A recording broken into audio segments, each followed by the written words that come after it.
কোরবানির ঈদ সামনে রেখে জাল টাকা ছাপানোর কাজে ব্যস্ত একটি চক্র।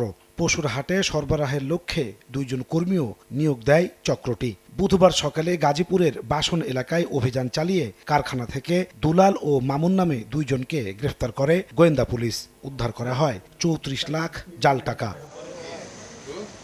এর আগে জাল টাকা কেনা বেচার গোপন খবরের ভিত্তিতে উত্তরা পূর্ব থানা থেকে মুজিবুর রহমান নামে একজনকে আটক করে পুলিশ।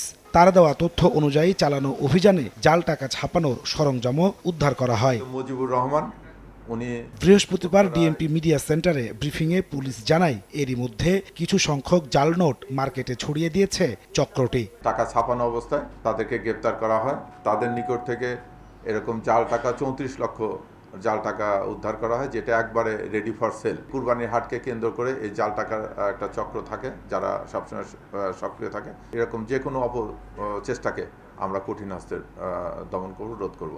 এ সময় পুলিশ জানায় কোরবানির হাটগুলোতে বাংলাদেশ ব্যাংকের পক্ষ থেকে জাল নোট শনাক্তকরণ মেশিন বসানো হবে, তবে লেনদেনে আরও সতর্ক হওয়ার পরামর্শ দেওয়া হয়। কুরবানির হাটে বিশেষ করে জাল টাকা করার জন্য, ধরার জন্য বাংলাদেশ ব্যাংক থেকে মেশিন দেওয়া হচ্ছে। এগুলো বিভিন্ন বুথ থাকবে, যে কোনো লেনদেন তারা যেন এই মেশিনের মাধ্যমে টাকাটা জাল টাকা না আসল টাকা, এটা যেন একটু নিশ্চিত হয়ে তারা লেনদেন করে।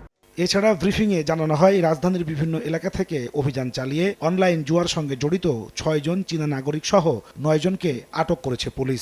উদ্ধার করা হয়েছে অনলাইন জুয়ার বিপুল পরিমাণ সরঞ্জাম। নাজমুস সালেহী, সময় সংবাদ, ঢাকা।